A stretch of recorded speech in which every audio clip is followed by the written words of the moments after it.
नमस्कार साथियों, मैं रजनी तिवारी आप सभी का अपने चैनल के माध्यम से हार्दिक स्वागत करती हूँ। आज हम बात करने वाले हैं बीए 5th सेम हिंदी विषय की पुस्तक लोक साहित्य के एक महत्वपूर्ण प्रकरण यक्षगान के विषय में। आज का हमारा टॉपिक बहुत ही महत्वपूर्ण होने वाला है, तो आप सभी इसको अंत तक जरूर देखिएगा। यक्षगान जो होता है ये जक्कू पाठ का संस्कारित रूप माना जाता है। जक्कू पाठ दक्षिण भारत की एक जाति का नाम है जो कि मूल रूप से आंध्र प्रदेश के गुट्टूरू और गोदावरी जिले में रहती है। कहा जाता है कि इस जाति में जिस गायन शैली का प्रचार हुआ वही बाद में जक्कू पाठ कहलाई। यानी हम बात कर रहे हैं आज जितने भी प्रकार के लोक नाट्य होते हैं भारत में उनके विषय में क्रम से। तो हमने पहले यक्षगान को चुना है जो जक्कू नाम की एक जाति के द्वारा आंध्र प्रदेश में गाया जाता है। इसी के नाम पे इसे जक्कू पाठ या यक्षगान भी कहा जाता है। कालांतर में यही शब्द यक्षगान रूप में चल पड़ा। इस लोक नाट्य में पौराणिक कथाओं के अतिरिक्त कहीं कहीं भगवान विष्णु के दशावतारों से संबंधित प्रसंग भी अभिनीत किए जाते हैं। अर्थात जो यक्षगान है इसकी शैली में जो दशावतार हैं विष्णु के, उन 10 अवतारों से संबंधित विभिन्न कथाओं का वर्णन होता है। इस कारण यक्षगान का एक नाम दशावतार मेल भी है। नृत्य नाट्य प्रधान यक्षगान भारतवर्ष के दक्षिण राज्य आंध्र प्रदेश व कर्नाटक राज्यों में प्रचलित है। इसका उद्भव क्षेत्र तुंगनाडु क्षेत्र माना जाता है। इस क्षेत्र में आज भी भूतों को प्रसन्न करने के लिए पौरुष प्रधान नृत्य गीत प्रचलित हैं। इनमें भूतों का गुणगान किया जाता है। भूतों के विविध स्वांग बनाए जाते हैं। स्वांग जो कि आप सभी जानते होंगे, स्वांग का मतलब होता है नकल, यानी भूतों की जैसी आकृति वाले पुरुष बनाए जाते हैं। फिर उनके माध्यम से इन लोक नाट्यों का मंचन किया जाता है। इन लोक गीतों की प्रस्तुति हेतु चमड़े और कांसे से बने वाद्य यंत्रों का प्रयोग किया जाता है। चमड़े से बने वाद्य यंत्रों को स्थानीय भाषा में तेम्बेर कहा जाता है, यानी वहाँ की जो तेलुगु भाषा है उसमें उसे तेम्बेर कहा जाता है। और कांसे से जो यंत्र बनते हैं उन्हें ताक कहा जाता है।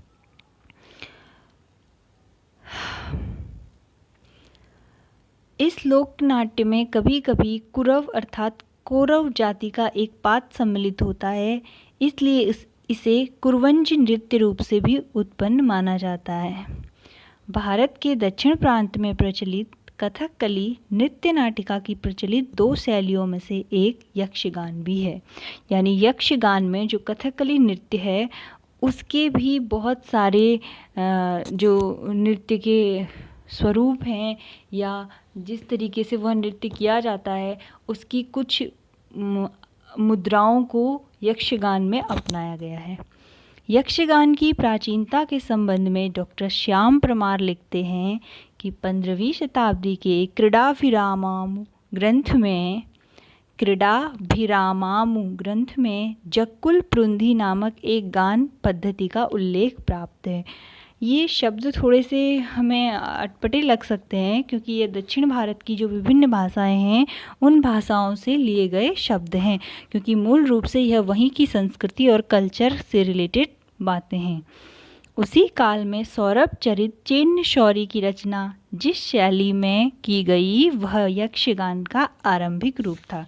जैसे हमने देखा था कि रामलीला में भी अलग अलग स्थानों में अलग अलग तरीके से थोड़े थोड़े बदलाव के साथ वह अपनाई गई, ठीक उसी तरह यक्षगान भी धीरे धीरे विकास होते होते अपने विकसित रूप को उसने प्राप्त किया। यक्षगान की प्रस्तुति प्रारंभ से ही मनोरंजन के साथ साथ धर्म के प्रचार प्रसार के लिए हुई। इसके संबंध में लोक साहित्यकार लिखते हैं 11वीं और 12वीं शताब्दी के जैन ग्रंथों में यक्षगान नाटक को देशी गीत अथवा ग्राम गीत कहा गया है। यानी कि जो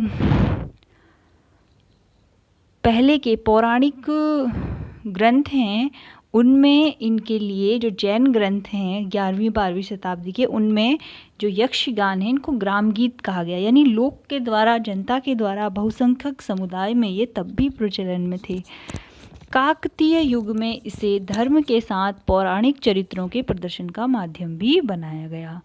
साधारण लोग तो इसमें भाग लेते ही थे। नगर की जो नगर वधुएं उस समय होती थी, जिन्हें वैश्याएं कहा जाता है, वो भी इसमें सम्मिलित होती थी।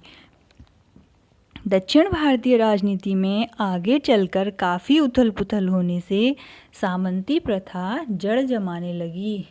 दक्षिण का अपना क्या है, एक बहुत ही समृद्ध संस्कृति रही है और साहित्य रहा है। इसी के चलते वहाँ पर इस तरह के लोकनाट्य, लोकगीत और लोक परंपराओं का जमकर विकास हुआ है। सामान्य जनता अपने मनोरंजन के लिए यक्षगान अभिनीत करती रही।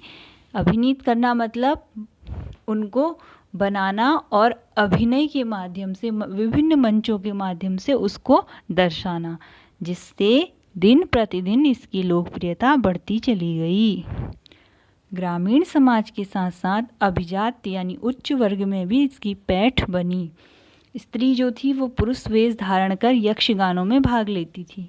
कहा जाता है कि 16वीं शताब्दी के राजा नरसिंह रायुल आदि ने कवियों को राज्याश्रय दिया, जिससे अनेक यक्षगानों की रचना हुई। इस प्रकार 17वीं शताब्दी के अंत तक यक्षगानों की परंपरा साहित्य में विद्यमान रही और उससे आगे चलकर लिखे गए नाटक भी इन यक्षगानों का प्रभाव उनमें हमें दृष्टिगोचर होता है। यक्षगान की 2 पद्धतियां हैं। एक पद्धति है दक्षिणी पद्धति, जिसको कहा जाता है तैकूतिट्टू, और दूसरी उत्तरी पद्धति है जिसे कहा जाता है बडगुतिट्टू। अब उपयुक्त दोनों में से जो बडगुतिट्टू है वो नाट्य रूप है, शुद्ध। इसमें क्या होता है कि नाट्य जो है वो अधिक होता है। दोनों के मध्य अगर हम अंतर की बात करें तो सिर्फ नृत्य के प्रकार और रूप सज्जा का है, यानी एक में नृत्य का अभिनय अधिक होता है और जो नृत्य करता होगा, जो यक्षगान को प्रस्तुत करने वाला होगा, जो अभिनायक होगा, जो नायक होगा, उनकी जो रूप सज्जा है उसमें अंतर होता है। तेकूतिट्टू पर केरल के कथकली नृत्य नाट्य का प्रभाव हमें देखने को मिलता है, जो कि कहाँ की परंपरा है। तेकूतिट्टू दक्षिण पद्धति है। इस पद्धति में कथकली जो नृत्य होता है उसकी विभिन्न मुद्राएं हमें देखने को मिलती हैं। यक्षगान नृत्य नाट्य की कोटि में ही गिने जाते हैं। इन क्षेत्रों में घुमंतू मंडलियां होती हैं जो अपने पास तंबू रखती हैं। गांव के लोगों द्वारा इन्हें आमंत्रित किया जाता है। निमंत्रण हेतु 5 पान, 1 सुपारी और कुछ सिक्के दिए जाते हैं, ठीक है, जिसे विदय कहते हैं। नारियल के मंडप बनाकर कई प्रकार की औपचारिकताएं पूरी की जाती हैं। इस तरह से यक्षगान जो हैं वो किए जाते हैं। डॉक्टर परमार जी ने यक्ष नाट्य प्रस्तुति की जो कुछ खूबियाँ बताई हैं वो कुछ इस तरह से हैं। यक्षगान में पात्र का प्रवेश उल्लेखनीय होता है। पर्दे की आड़ से जब पात्र प्रकट होता है तब वह प्रेक्षकों के समक्ष पीठ करके नृत्य करता है। प्रेक्षक मतलब जो दर्शक होते हैं। ताल में नृत्य करते हुए पात्र के केवल पैर और मुकुट दिखाई देते हैं। इससे प्रेक्षक के मन में कौतूहल उत्पन्न होता है, यानी उत्सुकता होती है। फिर ताल परिवर्तन की जाती है और बहुत समय के बाद वह पूर्णतः प्रकट होता है। कहने का मतलब यह है कि यक्षगान में जो नायक होता है, जो कर रहा होता है इसको, वो एकदम से आते ही अपना मुख दर्शकों को नहीं दिखाता है। ध्यान देने पर लगता है कि यक्षगान में एक प्रकार का पुरुषेय ओज है। तांडव के लक्षणों का इसमें अनुकरण हुआ जान पड़ता है, यानी जो शिव का नृत्य तांडव है, कहीं ना कहीं उसका अंश भी हमें इसमें देखने को मिलता है। यक्षगान का वर्तमान जो रूप है उसकी कुछ विशेषताएं हैं जिनको अभी हम समझ सकते हैं। यक्षगान का वर्तमान रूप नृत्य नाट्य प्रधान है। सामान्यतः इसका कथानक धार्मिक ग्रंथों पर आधारित, जैसे कि रामायण, भागवत, महाभारत, दशावतार इत्यादि से जुड़ा हुआ होता है, किंतु लोक में अभिनीत होते होते यह धीरे धीरे लोकप्रिय और लोकपरक होता चला जाता है।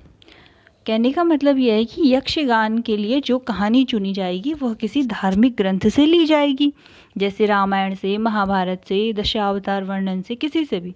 लेकिन जब उसको प्रस्तुति की जाएगी तो उसको लोक से जोड़ते हुए, समाज और समुदाय से जोड़ते हुए, उसमें कुछ मेल मिलावट करके, कुछ चीज़ें हटाकर, कुछ चीज़ें बढ़ाकर उसको आकर्षक कलेवर देके प्रस्तुत किया जाएगा।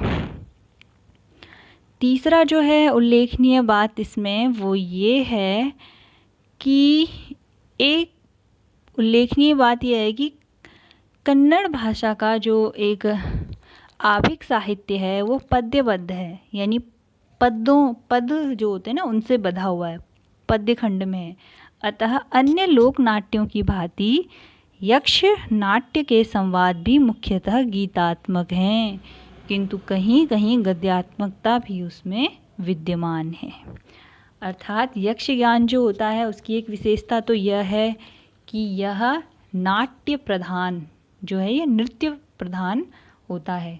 दूसरा यह है कि इसका कथानक किसी धार्मिक ग्रंथ से जुड़ा हुआ होता है।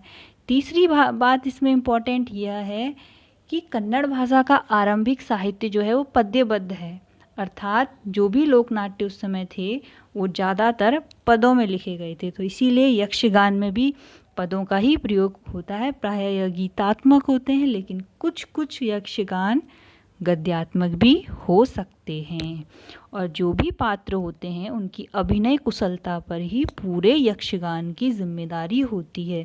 अगर वह अभिनय कुशलता उनमें होती है और अभिनय जो मूल पात्र है उसके गुणों को जब वो अपने अंदर समा लेते हैं, अपने अंदर डाल देते हैं, तो बहुत ही सुंदर यक्षगान प्रस्तुत हो पाते हैं।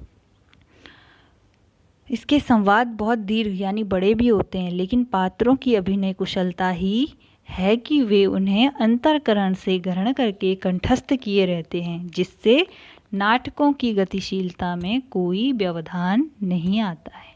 चौथी विशेषता इसकी यह है कि पात्रों की वेशभूषा अनेक रंगों से युक्त भड़कीली होती है, चमक धमक वाली होती है। पांचवा, इस लोकनाट्य का प्रदर्शन समय समय पर खुले रंगमंच पर होता रहता है। किसी स्थानीय व्यक्ति या समूह के द्वारा दी गई आर्थिक सहायता से इनका आयोजन किया जाता है। तो इस प्रकार आज हमने यक्षगान के विषय में विस्तार से चर्चा की। निष्कर्ष स्वरूप हम यह कह सकते हैं कि यक्षगान नाट्य अत्यधिक लोकप्रिय है, इसका भविष्य उज्जवल है। यक्षगान को समसामयिक रूप देने में साहित्य अकादमी से पुरस्कृत शिवराम कारंत का महत्वपूर्ण योगदान है। यक्षगान बैले इनकी पुरस्कृत कृति है। बैले या बैलेट क्या होते हैं? जो इस तरीके के गीत होते हैं उनको कहा जाता है बैले या बैलेट। तो आज का प्रकरण हमारा समाप्त हुआ है। मिलते हैं अगले भाग में इसके, तब तक के लिए